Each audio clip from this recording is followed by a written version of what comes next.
செங்கல்பட்டு தொகுதியில் திமுக வேட்பாளர் கார்த்திக் தண்டபாணி கூட்டணி கட்சி நிர்வாகிகளுடன் தீவிர வாக்கு சேகரிப்பில் ஈடுபட்டார்.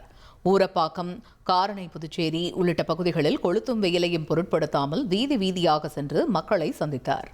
அப்பொழுது பொதுமக்கள் மற்றும் பெண்கள் ஆரத்தி எடுத்து மலர் தூவி மாலை அணிவித்து கார்த்திக் தண்டபாணிக்கு உற்சாக வரவேற்பு அளித்தனர். பட்டா இல்லாதவர்களுக்கு பட்டா, மின் இணைப்பு இல்லாதவர்களுக்கு மின் இணைப்பு வழங்கப்படும் என்றும் மக்கள் குறைகள் 24 மணி நேரமும் தீர்க்கப்படும் என்றும் திமுக வேட்பாளர் கார்த்திக் தண்டபாணி உறுதியளித்தார். நான் ஒரு 156 பேருக்கு பட்டா வாங்கி கொடுத்தேன். அதுக்கப்புறம் 92 பேருக்கு பட்டா வாங்கி கொடுத்தேன். இன்னொரு 50-60 பேருக்கு விடுபட்டு போயிருக்குது.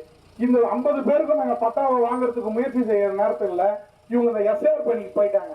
திருப்பி முதல்வர் என்ன பண்ணாரு, ஒரு ஆர்டர் போட்டார். ஒரு மாசம் இந்த பட்டாவை நீங்க திருப்பி எக்ஸ்டெண்ட் பண்ணுங்க, வேலை பாருங்க. முதலமைச்சர் அவர்கள் கடைசி தேர்தல் வரல ஒரு 10 நாளைக்கு முன்னாடி கூட இருக்கிற பட்டாவை முழுமையா கொடுத்துட்டாரு.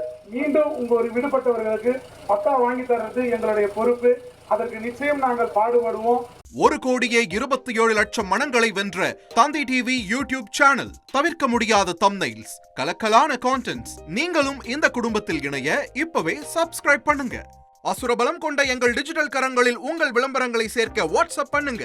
8939888378. Email advtthanditv@dttv.in.